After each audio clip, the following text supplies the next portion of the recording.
Hey peeps, and welcome to NasTime Adventures. Today we're looking at the 23-0 swag bag. This is actually my old unit. I've had this God knows how long, easy 5 or so years, probably a lot more than that, and it's held up really well. It's a good solid bag. It's a 400 GSM canvas. It's just really good bag. I've actually got the new one here now that I bought for somebody else, and I'm going to do a bit of a comparison for you and give you some of the reasons really for why you'd want a swag bag. So one of those reasons, storage. Leave it in the shed, rats, mice, rodents, bugs, all that gets inside and sometimes eats away at it. I have seen it done before. Good way to keep your swag a little bit safer is put it in a bag. Another good reason is transportation. We actually often just throw the swags on top of the roof, travelling at 100 k's an hour in the heavy rains.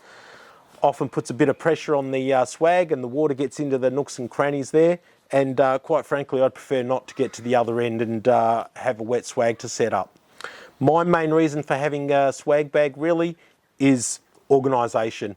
So this holds all my gear really, my sleeping bag, pillow, blankets, swag, everything, all organised. So really just grab it and go. I know I've got everything there and I'm not going to leave anything behind. Now we're going to have a bit of a comparison with the new one and show you what some of the differences are. Like I said, this has been well over 5 years old and it's held up really well. So I'm pretty excited about this new one that I've actually picked up for somebody else. Let's have a look at it.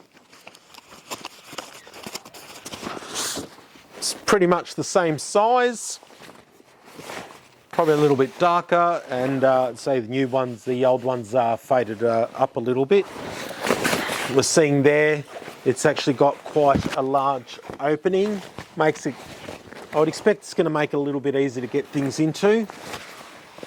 What I'm not seeing though is this one has the straps at the top. So essentially what that means is it takes a bit of pressure off the zips. So you know, when you open it up, it actually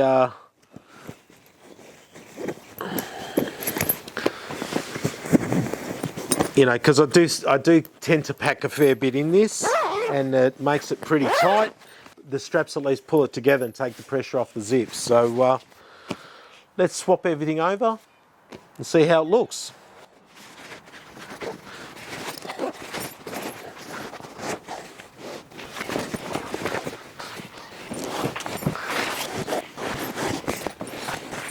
So this is actually a single swag. I'm actually not a big fan of the double swags. I think there's just a lot of empty space in there for one person. So I do like that I can still fit the sleeping bag in the end here. Feels a little bit roomier so far. This is a nice woolen blanket. It's actually one of those transport truck blankets. It's actually quite warm, so it's pure wool.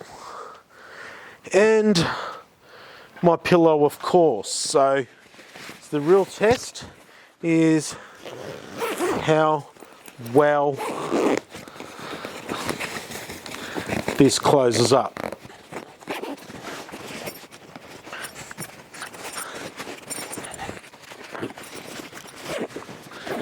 So it is a double-ended zip, which makes life a little bit easier. It is a new zip, so it's probably a little bit stiff, needs to be loosened up a little bit. So there you go guys, fits everything quite comfortably. As you can see, I got all my bedding, everything in there, so everything I need to go camping. I've got my swag, my pillow, my sleeping bag, my blanket, and I could probably get more blankets and even probably an extra pillow in there if I wanted to. It doesn't have the straps over the top to tighten it up, but because it's so much roomier, probably doesn't need it. And bonus here too, it's actually got some handles on the side too, so it's going to make it a lot easier pulling it off the roof and chucking it in the car. You know, often it's a very tight fit, so really good fit overall. I'm pretty impressed with this. So hopefully you like this video guys. If you did, please like, subscribe, do all that stuff, and we'll see you again real soon. Thanks guys.